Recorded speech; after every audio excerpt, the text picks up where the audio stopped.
Bonjour les amis, c'est le numéro 54 de l'alchimie d'un roman. Et aujourd'hui, nous allons nous intéresser à un genre que j'ai peu traité jusqu'à présent, la fantasy. La fantasy, à ne pas confondre avec le fantastique, est un genre assez récent dans la littérature puisqu'il date grosso modo de la deuxième moitié du XXe siècle. Et c'est un genre qui se caractérise par l'immersion du lecteur dans des mondes très éloignés du nôtre. Pas vraiment dans le futur, ni vraiment dans le passé, des mondes juste lointains et différents.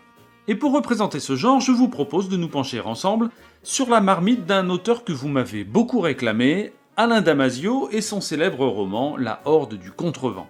Alors allons-y sans plus tarder et voyons donc si la fantaisie est faite des mêmes éléments que toute littérature, l'eau, le style qui s'écoule, la terre, le milieu où le roman prend racine, l'air, la fiction qui nous élève et le feu, le message qui brûle derrière les mots. Et nous découvrirons aussi comme la fantaisie, plus que toute autre littérature, repose sur la mécanique d'un artefact étrange, le cercle magique. Qu'est-ce que c'est que ce truc ? Eh bien, suivez-moi, c'est ce que nous allons voir. Et pour commencer, le traditionnel résumé de l'intrigue en 1 minute chrono. Et attention, pour ceux qui n'auraient pas lu La Horde du Contrevent, mon résumé risque de vous gâcher bien des surprises, je vous aurais prévenu. Bref, La Horde du Contrevent, c'est donc l'histoire d'une horde, c'est-à-dire de 23 aventuriers, hommes et femmes, entièrement dédiés depuis leur tendre enfance à une seule mission, remonter le vent. Quoi ? Ah oui, j'ai oublié de vous dire, la planète sur laquelle nous sommes, ou plutôt l'univers dans lequel nous évoluons, est battu par les vents en permanence, des vents terribles, mortels, qui s'écoulent comme un liquide impétueux de l'extrême amont vers l'extrême aval. Et le but de la Horde du Contrevent, c'est de remonter le vent, le contrer, selon le vocabulaire spécifique de ce livre, depuis leur point de départ, la ville d'Aberlas en extrême aval, jusqu'à l'extrême amont, mystérieux, où personne ne s'est jamais rendu. Alors au cours de ce voyage, ils vont traverser un lac immense, croiser des monstres faits de vent, les crônes, ils vont subir des trahisons, rencontrer même les survivants des hordes précédentes, leurs parents. Mais ce n'est pas une partie de campagne et ils mourront tous, les uns après les autres, jusqu'à ce qu'il n'en reste plus qu'un seul, Sov, le scribe, qui découvrira finalement qu'ils ont tourné en rond et que l'extrême amont reboucle sur l'extrême aval. Voilà, alors la première chose qui nous frappe quand on lit ce roman, immanquablement, c'est son style qui a fait sa célébrité tellement il est déroutant et inhabituel. Écoutez plutôt par exemple comment Damasio décrit ce qu'est un corroyeur, sorte de monstre mythique et effrayant. Le corroyeur n'est rien, il agit. Il n'a pas d'identité, il ne vit que de différence. Il est la différence de toutes les identités, l'écart en cours. Il a besoin de matière, toujours, tout le temps, pour mettre en acte ces différences. Par exemple, pour que le mouvement qui fuit des hautes vers les basses pressions, le mouvement qui rend liquide le solide, qui éclate du compact au dilué, de l'animal qui court vers le végétal qui pousse, ce bouger-là incessant, se fasse et tienne pourtant en tension précaire, en déséquilibre actif. Un texte comme ça, il faut quand même oser l'écrire. C'est un style superlatif et grandiloquent, sans compter les néologismes permanents, comme par exemple quand il décrit le vent et ses différentes formes, le choun, la zéphirine ou le krivetz. Bon, mais ça c'est anecdotique, car ce qui frappe plus encore, ce sont les jeux avec les caractères d'imprimerie et avec la pagination. L'exemple le plus éclatant est porté par le personnage du scribe, Sov, dont le boulot est de retranscrire le vent. Pour cela, il nous explique qu'il utilisait un système de notation basé sur des symboles de ponctuation, des virgules, des apostrophes, des points d'exclamation, un peu comme une partition musicale.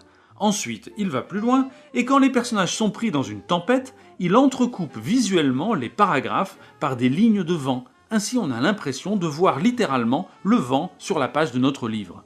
Et enfin, quand le vent devient omniprésent, à la fin du roman, il intègre carrément les ponctuations de vent à l'intérieur même du texte. C'est très original et je ne fais qu'effleurer le sujet. Je pourrais aussi par exemple vous parler des passages de joutes oratoires où Damasio quitte son récit pour digresser dans des jeux de mots ou des exercices d'écriture poétique. Bref, un style ludique qui ne passe pas inaperçu et qui peut dérouter plus d'un lecteur. Mais bon, si on passe ce cap et qu'on s'intéresse à ce que Damasio nous raconte, qu'est-ce que ça donne ? De quoi ça parle ? Eh bien, avant tout, la Horde du Contrevent nous plonge dans un univers complètement imaginaire. C'est le principe de la fantaisie, un univers 100% imaginé de toutes pièces, sans aucune référence à notre monde à nous. Mais bon, ça ne veut pas dire non plus que cet univers tombe de nulle part, et le monde de la Horde du Contrevent respecte les codes du genre. Grosso modo, il s'agit d'un monde plutôt médiéval. une société de caste, où chaque personnage est caractérisé avant tout par sa fonction, la chercheuse d'eau, la faiseuse de feu, le guerrier, la soigneuse, etc. Un monde très aristocratique, puisque par exemple, les membres de la Horde elle-même sont quasiment tous les enfants des membres des Hordes précédentes, comme une charge héritée par les voies du sang, des enfants élevés depuis leur plus jeune âge dans l'objectif unique de leur mission, celle de remonter le vent.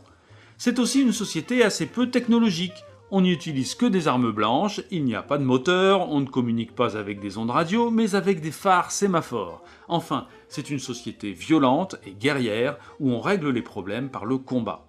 Bref, c'est un univers proche de celui du jeu de rôle, qui depuis l'illustre Donjons et Dragons a codifié ce type d'imaginaire. D'ailleurs, un élément marquant de cette analogie est l'utilisation de symboles pour représenter la répartition physique des personnages de la Horde, comme dans un jeu de rôle, on utilise des figurines pour représenter l'ordre de marche d'un groupe d'aventuriers. Et du coup, la structure même du récit est marquée aussi par cette référence au jeu de rôle médiéval fantastique. L'histoire de la Horde du Contrevent est une épopée, un voyage linéaire qui mène le groupe de l'extrême aval jusqu'à l'extrême amont. Un voyage parsemé d'embûches, mieux, parsemé d'épreuves, un peu comme les 12 travaux d'Hercule, des épreuves disjointes comme une succession d'obstacles de plus en plus difficiles.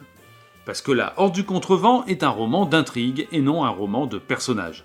Ce qui veut dire que dans cette histoire, c'est l'intrigue, cette suite continue d'épreuves qui va forger les personnages et non l'inverse. Au départ, on ne sait rien d'eux à part leur fonction, et ce sont les épreuves qui peu à peu vont nous les faire connaître.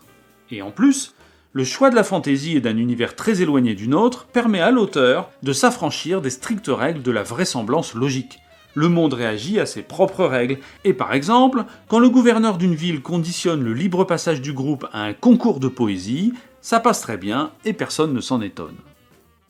Bon, tout ça c'est bien joli, mais vous m'écoutez et vous vous dites, un livre qui utilise un style difficile, avec des mots qu'on ne comprend pas, pour raconter une histoire parfois illogique ou du moins qui suit une logique étrangère, pourquoi aurait-on envie de lire une histoire pareille ?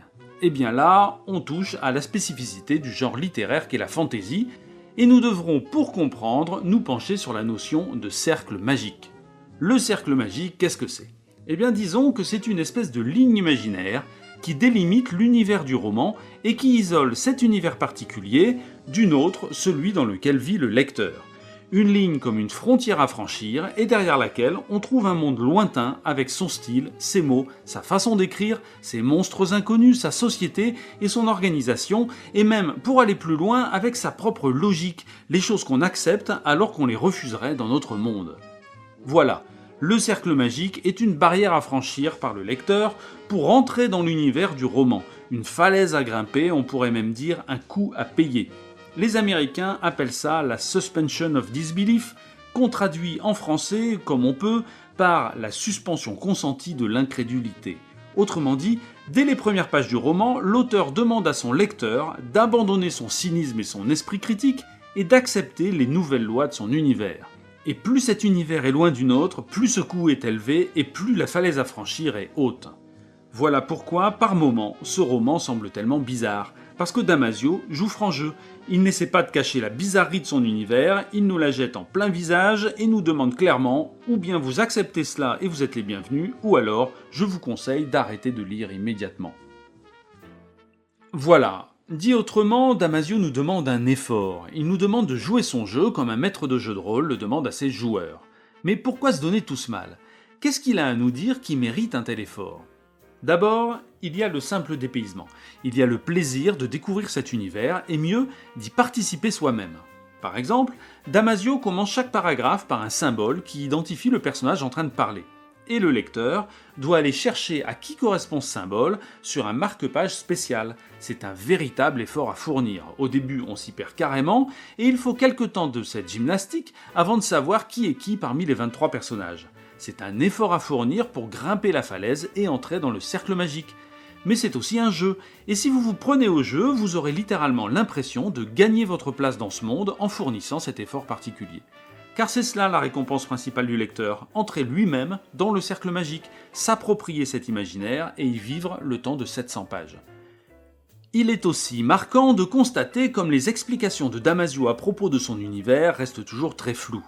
Comme par exemple quand il explique que Les crônes les plus petits ont le volume d'un gorse. Bien sûr, personne ne sait ce qu'est un gorse, du coup c'est à l'imagination du lecteur qu'il incombe de boucher les trous, et chaque lecteur devient ainsi co-auteur de l'univers. Chacun le voit à sa façon, chacun se l'approprie. Et finalement, le véritable cercle magique du roman, c'est celui d'Alain Damasio lui-même. En écrivant ce roman, il nous dit un peu « Voici mon univers, et si vous faites l'effort d'y entrer avec moi, de vous l'approprier, vous verrez comme il est beau et vous serez frappé par les messages qu'il porte. » Ces messages sont un certain absurde, comme dans Camus et le mythe de Sisyphe, où l'on se rend compte finalement que cette vie d'effort et de combat que mènent les aventuriers de la Horde n'a aucun but et qu'elle tourne en rond. Une sorte de spiritualité symbolique aussi, quand il dit dans la logique de son univers que nous ne sommes faits que de vent et d'une sorte d'âme qu'il appelle le vif et qui est l'incarnation d'un mouvement vital et perpétuel. Il n'est d'ailleurs pas innocent que le dernier survivant de la Horde soit le scribe, c'est-à-dire celui qui doit raconter l'histoire, le romancier, Alain Damasio lui-même. Le monde intérieur du romancier, son âme, son vif, ce n'est en définitive que de l'air, des personnages faits de caractères d'imprimerie, comme le scribe note le vent. C'est le cercle magique d'Alain Damasio qu'il ne tient qu'à vous de partager, si tant est que vous soyez prêt à en fournir l'effort.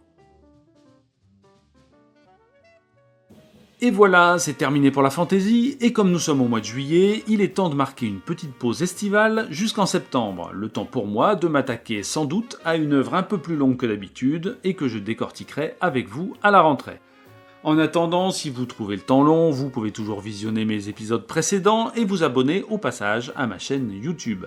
Vous pouvez aussi suivre ma page Facebook, les romans de Jean-Philippe Depote, où je poste un petit mot, une petite photo ou une petite vidéo de temps en temps. Et c'est aussi le moment de vous proposer d'aller voir de ma part une nouvelle petite chaîne à la fois intéressante et rigolote, montée par des petits jeunes pleins de talent, ça s'appelle Mais juste un truc, n'oubliez pas le mais, et c'est une chaîne qui répond de façon très sérieuse, mais légère, à des questions que tout le monde se pose. Est-ce qu'on a le droit de dire des haricots? Est-ce qu'il est vrai qu'on n'utilise que 10% de son cerveau? Ou est-ce que Guillotin a vraiment été guillotiné? Et s'il vous reste du temps malgré tout ça, détendez-vous donc un peu avec un petit jeu vidéo, parce que comme disait Voltaire, la lecture c'est bien, mais le jeu vidéo c'est encore mieux.